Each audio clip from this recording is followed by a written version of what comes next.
विक्की एक पढ़ा लिखा नौजवान था जो शहर में अच्छी नौकरी करता था। लेकिन जब उसके पिता शंकर किसान की मृत्यु हुई तो उसने शहर छोड़ दिया।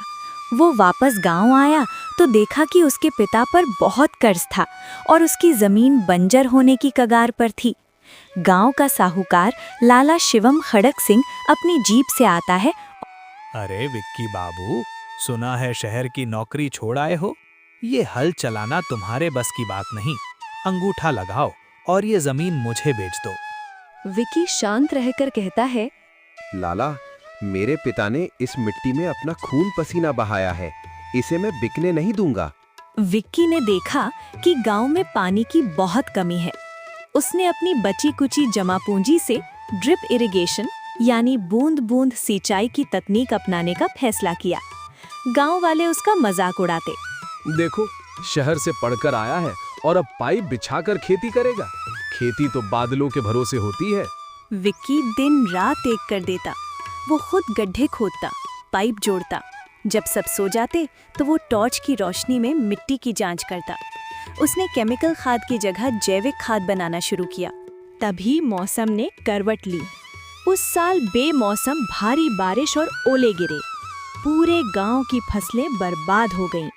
चारों तरफ चीख पुकार मच गई। लाला फिर आया और बोला, देखा विक्की, प्रकृति के आगे तेरी तकनीक फेल हो गई। अब तो जमीन देनी ही पड़ेगी। विक्की टूट गया था। उसकी मेहनत मलबे में दबी दिख रही थी। वो अपने पिता की तस्वीर के सामने बैठकर रोने लगा। तभी उसे अपने पिता की एक बात याद आई। बेटा, फसल कटने से नहीं, बीज के टिके रहने से किसान जीतता है।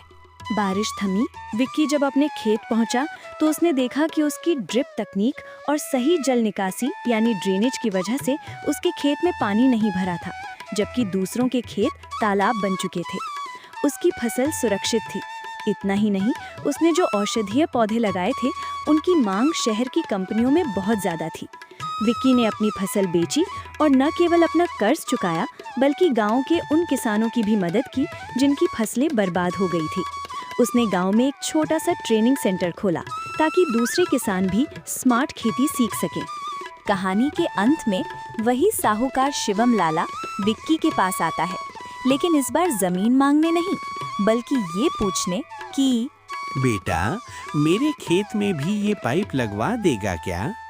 विक्की मुस्कुराता है और कहता है, लाला, किसान छोटा हो या बड़ा, अगर वो अपने बुद्धि और मिट्टी से जुड़ा रहे तो वो कभी हार नहीं सकता। सच्चा नायक वही है जो अपनी जीत के साथ दूसरों को भी आगे ले जाए। विक्की ने न केवल अपना कर्ज चुकाया बल्कि अन्य किसानों को भी सिखाया। कहानी का मुख्य मोरल, बुद्धि और तकनीक जब मेहनत के साथ मिलती है तो वो किस्मत की लकीरों को भी बदल सकती है।